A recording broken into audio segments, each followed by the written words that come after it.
Okay, well, I'd like to welcome everyone to Qdabra's weekly webinar. Once again, this is Patrick Halstead, and I'm glad to have you here. Today we're talking about dates, and I've got a few other techniques I want to show you that we haven't showed before. First of all, to get started, we have quite a few people here today, and I've got a new presentation format. I'm using an InfoPath Form instead of PowerPoint. So here I've got an InfoPath Form, and since the webinar started, I'm just going to basically hide my picture. You'll get this form if you fill out our feedback form. So our goals today are to make something timely for you, kind of timely technique, something that is quick to learn, and something that will help you as you're creating forms, designing forms for InfoPath. So we have a quick advertisement. We're your InfoPath Gurus here at Qdabra, and once again, we do sponsor InfoPath Dev. We spend a lot of time there each week helping to answer questions. We've got 3 MVPs that are dedicated to responding to you. If we don't always get a response back in a day, but we try very hard to get to a 90% rate every week. And we do monitor that. Last week we were a little lower than 90%, so we made an effort on Monday to bring this back up. We also provide support. If you need to get unblocked, you've got some kind of an issue with your form, we have pay-as-you-go options, very inexpensive ways to help out.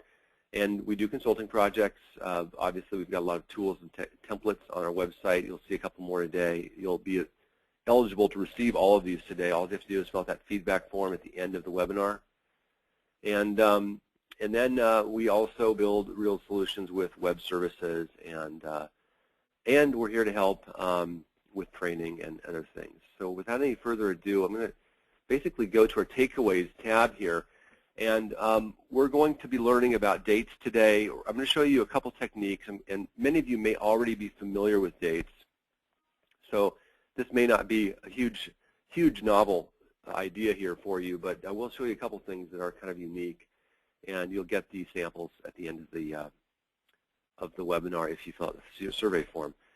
Okay, then we have a couple extras for you. I'm going to show you kind of as a follow-on to last week's webinar. We were talking about images, and I've got 2 more image things. Actually, I've got 1 image thing and 1 file attachment thing I want to show you today. Okay, so first off, technique number 1. So this is a date technique, and basically what we're doing here is we want to, we've got 2 fields in a form. So this just want to focus here on the top of the screen here where I've got my 2 fields. Now your form would have 2 fields in it, and this is just a sample form, so obviously it's going to look different in your form. And I put the today's date there just so you know it's automatically calculating that. Now if the due date is filled in as, let's say, next week, the 20th, then you can see here this field is automatically highlighting in red. And if the due date is beyond a week, let's say the 22nd, then you can see it's now yellow. And finally, if we're out about 30 days or more, you'll see, if I need to get out 30 days here, you'll see now that it's green. So the first technique I want to talk about is conditional formatting to quickly highlight where your form is at. If you're filling out a form, you want to tell people, you want to indicate to them that that the form is due, or late, or getting close to the due date. Now what I've done here, I'm going to show you how this works in a second, but I've got these 3 attributes underneath here, actually just 2, and I can change this greenness. I can say, well, it has to be at least 40 days, not 30. And you can see when I do that, it's updating that conditional formatting. I can also change the orange threshold to make it just 3 days. And then when I go to make it, let's say here, a week, not a week from today, but 5 days from today. Obviously, it's today, it's red. If I go out to Wednesday, now it's yellow. So I've just updated those thresholds, and you can see how that changed the color. So this is quite configurable. How did we do it? Well, let me just show you real quick. So I have this form is my presentation form. I've also got it in the designer here. So you can see all these sections that we're going to be looking at. So what I've done here with the conditional formatting is I have 3 different rules on the right. Hopefully you can see my screen. If you can't, please please bug me, because I had an issue yesterday. I think everyone can see my screen. Otherwise, I would be getting a lot of flack here. And true, everyone is muted, so it's not just you. So you hopefully can hear me, though. Okay, so the conditional formatting here on the right, if we take a look at this, what we're doing is we're using a function called translate, and I'll talk about this more in a second, to compare two values, specifically today's date. You can see that today, first of all, we're looking at my due date, and I'll talk about why we're translating in a second, but we're going to look at my due date, and we're going to compare it to less than or equal to the current date, and then if it is true, then we're going to make it red. Now, obviously, I want to put the red one on top, the yellow one followed, and the green after it. So each one of these has a different function in it. For yellow, we want to look within a range. If it's today's date plus 7, if it's greater than today's date plus 7, or plus whatever this threshold is, and it's less than today's date plus the green threshold, then we make it yellow, right?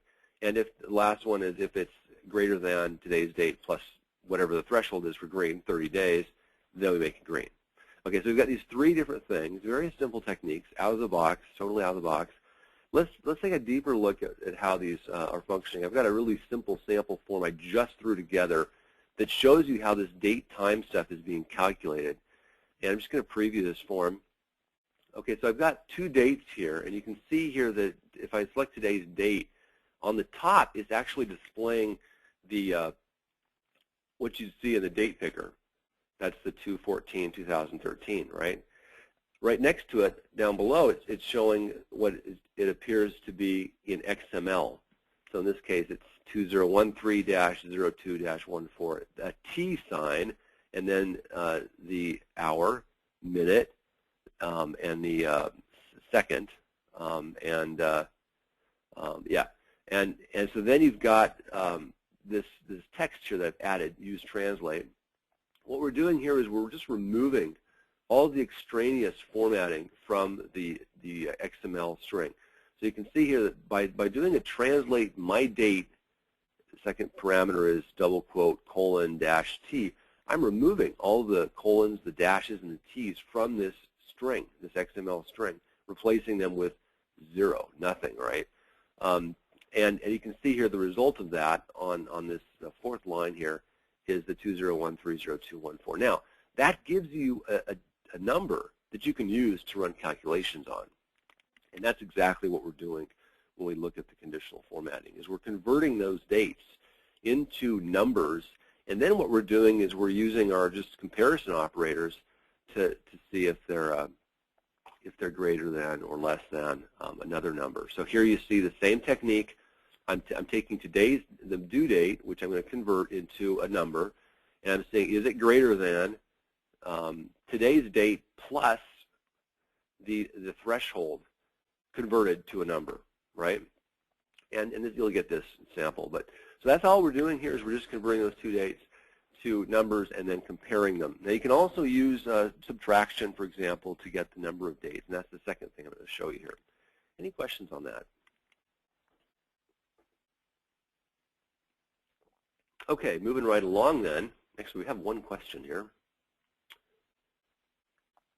I'm going to read this back. So Catherine has a question. Will this work if the different users of the form have different date formats? Yes, because we're looking at really not the formatting once again, but the underlying representation in XML. So to answer your question, you may have a UK format for your date, which is going to have the month before the instead of doing day, month, year, it'll be month, day, year, something like that. So anyway, whatever format you're using, it will work because we're actually just doing the calculation on the underlying XML structure. Great question. And yes, Luke, it does work in the browser. No problem with that. I'll let you know. There's a couple things today that do not work in the browser. So just one, I think. Okay, great questions. Thank you very much. We'll move right along here. I'm going to go to the preview again. Once again, doing something a little different today. Decided to use InfoPath as my presentation vehicle. And this form is a data-driven form, so these tabs are actually pulled into the form automatically. Okay, technique number 2, what I want to show here is how to calculate the difference between dates.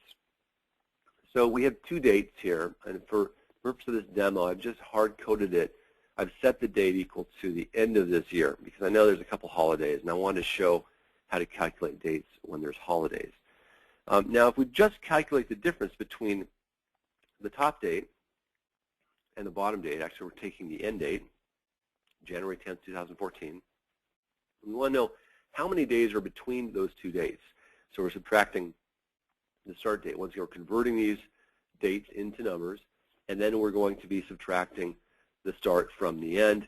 This will be a larger number, and so we should get the number of days from that, right? 2014-1001 would be the start date, and we're going to be subtracting this. Now, it's the end of the year, so we have to be kind of careful how we do the subtraction. And you can use the add days functionality in InfoPath, or you can just use our date diff functionality in QRules, which is going to be in this sample that you get. So if we do the calculation with workdays in between, I'm sorry, with the total days between dates, I just clicked on this button down below, and you can see it's giving me 21 days.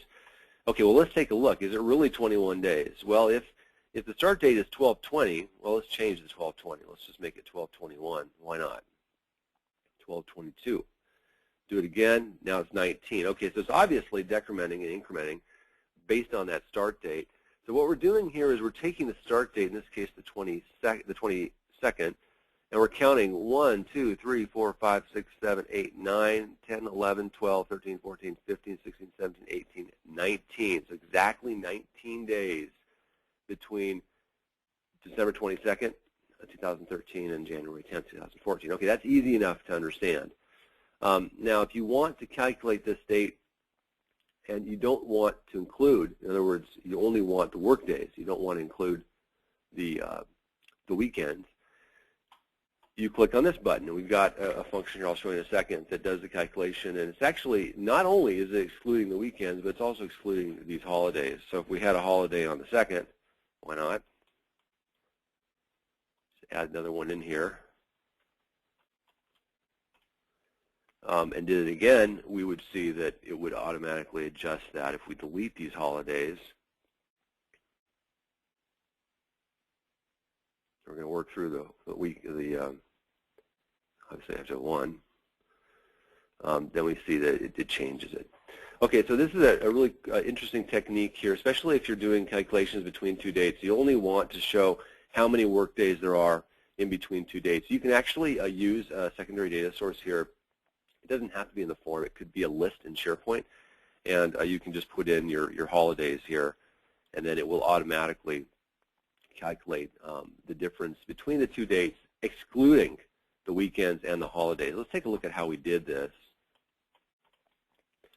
So there is no feature out of the box in InfoPath to calculate the difference between 2 dates and exclude the holidays. You have to write code. So this is why we put together this common library called QRules, which helps us to maintain the forum. And a lot of you may have already been using it. Like I said, you'll get the QRules injected into this form as part of today, and you could take the form and you could use it for your project. But it is something that we have a free trial for as well. So if you want to inject it into your form without having to modify this one, you can also do that. What we're doing here is we've actually got a rule on the button, and the rule is going to be calling a command.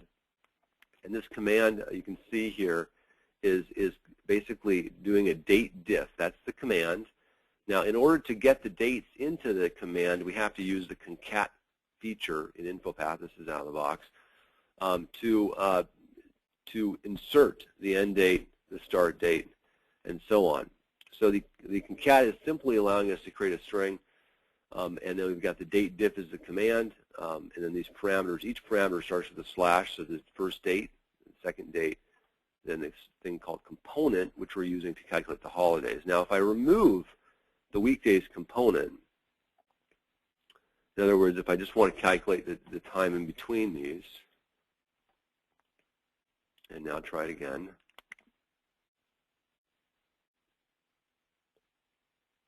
We'll go to our tab for the takeaway technique 2 here.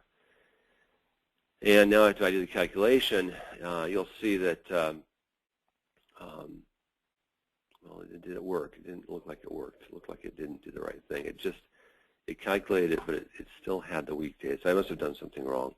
Or maybe I'm using the preview from before, and I need to close out of that preview. Hold on. Let me just make sure I'm not doing that.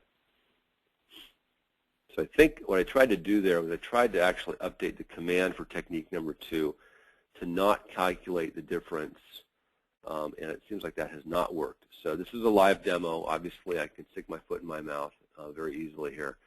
So we'll just skip over that for now because I want to show you a couple other techniques, and I want to end the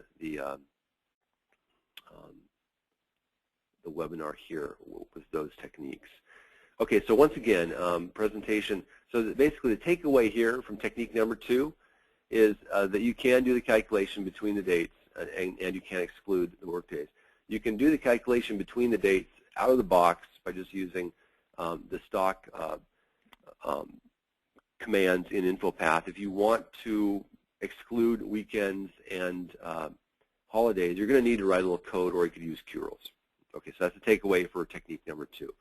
Now, technique bonus number 2, actually bonus number 1, I want to show you now how to compress images. So yeah, last week we talked about images. We had lots of different techniques, out-of-box techniques with images. And I want to show you one technique that we've developed here to help you reduce the size of your images. And we have a sample form you'll be getting as part of this webinar. And this sample form is called Alter Image. This is just a really simple sample form. And what it does is it allows you to attach an image. We'll pick the favorite cat here. There's my cat, right? There's my big image. Now the image as is a whopping 322 KB. Well, not quite. It's about 322,000 bytes. And if we convert it into KB, you have to divide by 1024, so it would be like 318 or 315 or something. So you can see here that I've got my picture, my form. Now what this command allows you to do is to process the image. So we're going to shrink, the cat's name is Sheen, S-H-I-N, he's a Turkish van. We're going to shrink Sheen down to size a bit here.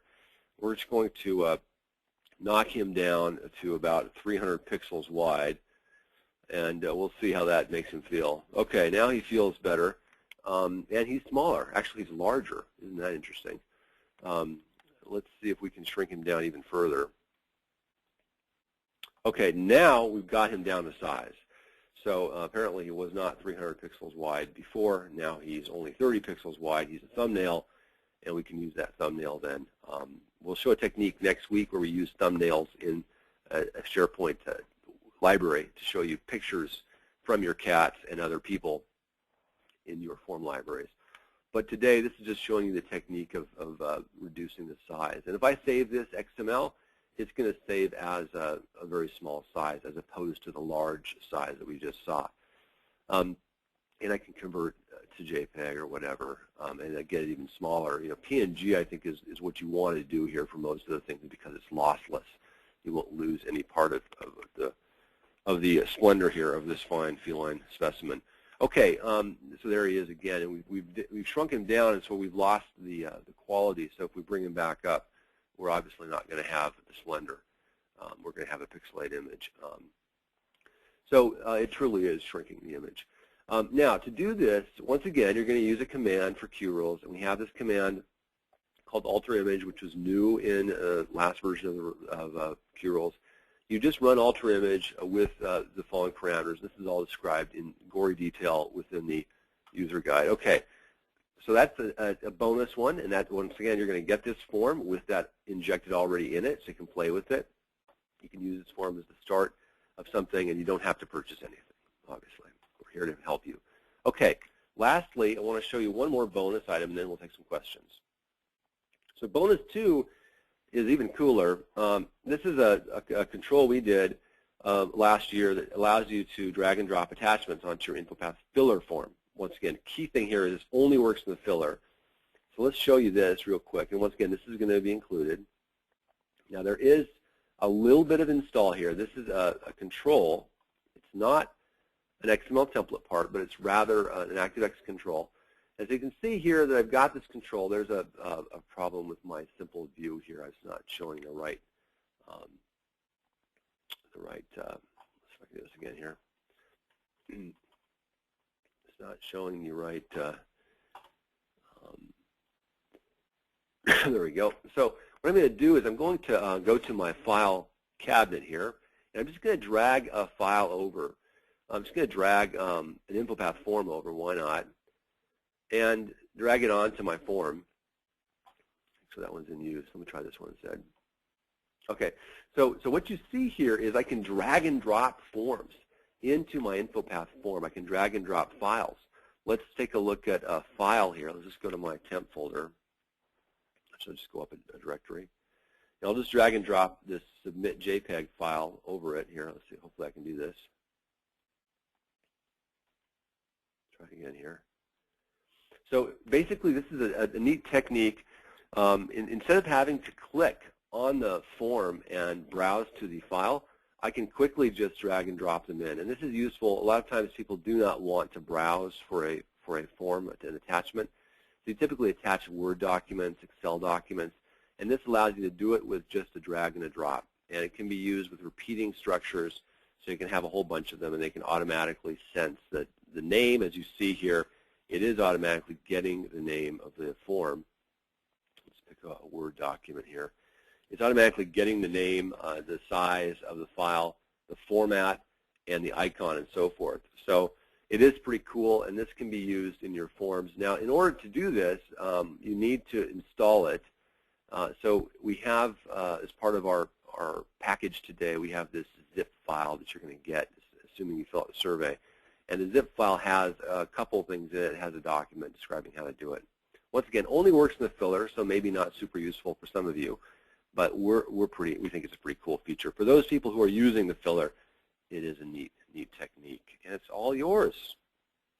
Okay, any questions for me? That's pretty much it for the demo, although I do have this kind of cool form I'm using for my presentation here that is data-driven, and I can talk about this a little bit more with these tabs on top and whatnot. But we're at Q&A time, and first come, first responded to. This is your opportunity to ask strange questions of me regarding InfoPath, and I'll take a couple here. I don't see any questions yet. If you've got a question about those 4 techniques I showed today, now's a great time to ask it. Once again, GoToMeeting has a question area. And then if not, don't forget to fill out the feedback form. It's included in the GoToMeeting. And we'd love to have you in our training class. We're doing an online training in a couple weeks here, March 4th through the 8th. It's 5 days, 5 hours each day, and a very popular class. So we've got one question here. Catherine's got a question. What happens if the holiday falls on a weekend? Well, we only counted once. Well, we can try that. Let's go back to technique number 2 here. Okay, so right now it's 13 days. So let's make, let's see here, 12/25 is Wednesday. That's not a weekend. So let's make the holiday, we're calculating the difference between 12/20, so let's make the holiday the 22nd. Great question. Okay, so there you go. It's not counting the holiday because it is a weekend already, so it increased the amount of days by 1. Great question. And Maria's got a question. Can you go over how you set up the tabs? Yes, love to do that. Before I do that, let me just answer a few more questions here. Actually, I'll do it in order. You asked your question first, so we'll talk about that. Okay, so here is the designer for this presentation form, and you can see, look at all these little buttons here. Now the buttons themselves are, well, first of all, you can see that I need to improve the alignment a little bit. Actually, no. The red button, the orange button, is bigger than the one next to it. Now if you're looking, look at the rules here. These buttons actually all have, they're all getting their names from a secondary data source. So what I've got is I've got another form here that I wanted to show you that allows me to change my tabs. So this is my form I'm using to create my tabs. And if I preview it, you can see here, this is my standard standard view form, the standard data that I have in my form. Now, if I want to view, I've already saved out my view information for this presentation, and I want to preview with that saved out XML file. I need to go to Form Options. I need to select Preview, and then I need to navigate to that View Info file that I'm using for today's class. And now, today's webinar. And now you can see that these are my tabs for today. So if I change one of these to say, like the last one, we'll call it Woohoo. And if I save out my tabs here, I'm just going to save it as the same file. So I'll just save it here as View Info. We're saving the preview as XML file. Then what we do is we go into our form. Here it is. Here's our form. This is in the designer. We go to our data connections. We just add it again. Just say, okay, just re-add it from the same location here. Actually, I want to go down one directory here. There it is. And when I do that and preview it, you'll see that the last tab there is going to change to be Woohoo. There it is, Woohoo. Hopefully you can see that. There's Woohoo right there. Woohoo. Okay, now how do we do this? Well, not only are the button labels pulling from that secondary data source, you go into Properties, you can see that here. You can see that this is just pulling from that secondary data source, the name. But it's also actually doing all the conditioning based on that, so the hide show. Then we have these two buttons here, the right button, the left button, that page through the button list. So we just have 9 buttons here, and if we click on this, we set a value that says we're now in the button 6, so it only displays 6 through 9. So it's very simple, and hopefully, Maria, that answers your question. Drew's got a question here. Without the translate of the date, the comparison would be wrong. Correct. I thought I did date comparisons before on one form and seems fine. Yes, you can use the date functions in InfoPath. Let me just show you one of these. There is a function called add days, and that works with, you don't have to translate. So if we go back to the simple form I've got here, you can see that I can put here a calculated value in this date field here, and I can say that this really should be this date 1. We're going to actually add a function first, and the function is going to be a date 1. We're going to add days to date 1, and we're going to add, let's say, I don't know, 20 days. Now this is a date time field, so it should work. I might be wrong, though. We might have to change it back into just a pure date field. Now you can see here that you can do the add days, right? And you can, because the strings are always going to have the year first, followed by the month and so forth, you can also do comparisons. So text string compares will work, and you can do add days with the out-of-box functionality. What you can't do is you can't subtract one date from another to get the exact number of days in between. You have to convert it for that. So that's a great question, True. Thank you for asking it.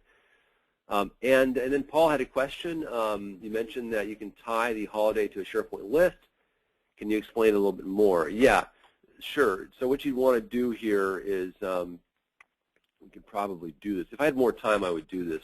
But what you do basically is instead of pointing that command, this is for technique 2, instead of pointing this command here at the holidays in the form, you would point it at the holidays on your SharePoint site. So let's go back to the designer here. So here's my section where we're doing this date diffing, and I've got my holidays built in here. Now what you would want to do is instead of when you run your command, you're just going to point it at a secondary data source, and this is all described in the documents for QRules. So here you're going to specify. You're first of all going to connect the form to a SharePoint list. So let's do this. I think I can do this real quick here. But you're going to connect, basically, you're going to point the form, you're going to connect it to a list. So the first thing you do is you'd come in here, you'd add a SharePoint list, right? And then what you would do is you would change this command. Once the form has the SharePoint list in it, you'll see it appear in your data connections if you look at your fields here on the right. one of these field data sources will become the list, right? So you're going to basically go into that list. Let's just pretend it's view info for now. Go into the date tab where it's repeating. You right-click it and you'll choose copy XPath, right? Then you come into the command and you're going to replace that last part of the command, that XPath for the date, with that that copied XPath. And, you know, ours is for tabs, so it's not going to be that, but that's what you would do. And then it would calculate the holidays. It would pull in the holidays from that secondary data source. Actually, the secondary data source is pulled into your form on load, and then it would use that as your holidays. If I had more time, I could show that. It's very easy to do. Thanks a lot for your time. QRules, Luke, you had a question about what QRules is. It's just a common library. Instead of having to write code in all your forms, we provide a plug-in. You plug it into your InfoPath Forms, works fine in the browser, filler. And then it allows you to tap into 130 different frequently asked features that we've actually coded up here in this common library for you. And the nice thing about QRules is it's completely form agnostic, so it's not hard-coded to expect a certain data source. So you can use it in all your forms. It saves you time, and it helps us. We use it kind of as a donations vehicle to help us fund the forum, because we spend a lot of time there, and we obviously have to pay for InfoPath Dev. We're the sponsor, so we're kind of using QRules to offset a little bit of that cost. Doesn't offset all of it, but it helps a little bit. So once again, I want to thank everyone for joining me today. If you have questions, feel free to send us email, coursemanager@qdabra.com. And don't forget, we got the training class. If you're interested, it's online. It's inexpensive. And we will be sending out the package for today's webinar to everyone who fills out the GoToMeeting feedback form. Appreciate your feedback. Don't pull any punches. We're here to improve this every week. Next week, like I said, we're doing dashboards in SharePoint using thumbnails. Hope to see you then. It will be Jennifer presenting. I'll be taking next week off, and she's going to be working up that demo for you. Once again, thanks for being there, and we look forward to serving you. Have a great day.